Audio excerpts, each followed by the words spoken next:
À tout de suite. Mais d'abord, l'édito international sur Europe 1. Bonjour Vincent Hervouet. Et oui, les affaires du monde n'attendent pas. Bonjour. Vincent, Bonjour à tous. Catherine Colonna, notre ancienne ministre des Affaires étrangères, a remis hier au secrétaire général des Nations Unies le rapport sur la neutralité de l'UNRWA. C'est l'agence de l'ONU pour les réfugiés palestiniens qu'Israël accuse de complicité avec les terroristes. Bon, conclusion de ce rapport, l'UNRWA est indispensable et pas coupable. Circuler, il n'y a rien à voir. Vous qui avez été écœuré d'apprendre que les 12 membres des Nations Unies pour les réfugiés palestiniens ont participé au pogrom de masse du 7 octobre, que 30 autres ont trempé dans ce massacre et que plus de 2000 sont affiliés à des organisations terroristes, eh bien sachez qu'il n'y a aucune preuve.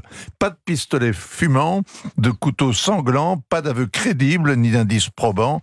Israël accuse, mais sans fournir autre chose que quelques noms. En général, on fait crédit au service secret israélien quand il parle de terrorisme.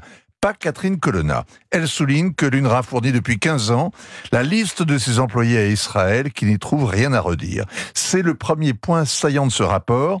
Il cherche une vérité judiciaire. Évidemment, il ne risque pas de la trouver. Il y a un sous-entendu politique.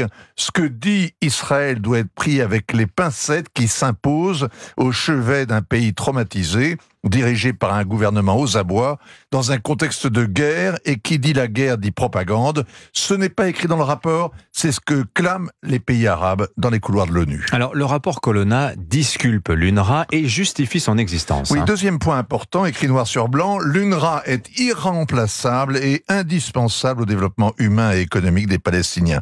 Alors, on lit ce commandement, on entend chanter les anges, et pour se réveiller, il suffit de jeter un coup d'œil aux Gazaouites, pris en tenaille entre le Hamas et l'armée israélienne, et aux Cisjordaniens, pris en otage par la corruption effrénée de leurs dirigeants et la vindicte des colons. Quel est ce développement humain et économique dont l'ONU serait le levier? La réalité, c'est plutôt un système d'assistanat généralisé, géré par la bureaucratie onusienne. Qu'importe, si l'UNRWA est irremplaçable, comme prétend le rapport, à quoi bon en discuter? Les anglo-saxons et les européens qui ont suspendu leur financement feraient mieux de les reprendre. Eux aussi sont indispensables, irremplaçables.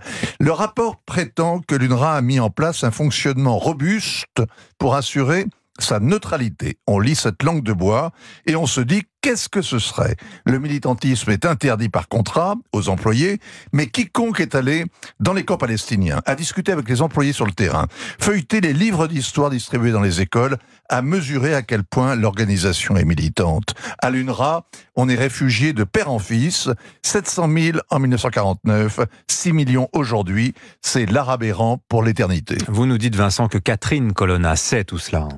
Bien sûr, elle a tellement bourlingué dans le sillage de Jacques Chirac, elle a arpenté avec lui pendant 12 ans le Liban d'Hariri, la Syrie d'Assad, père et fils, l'Égypte des Moubarak, mari et femme.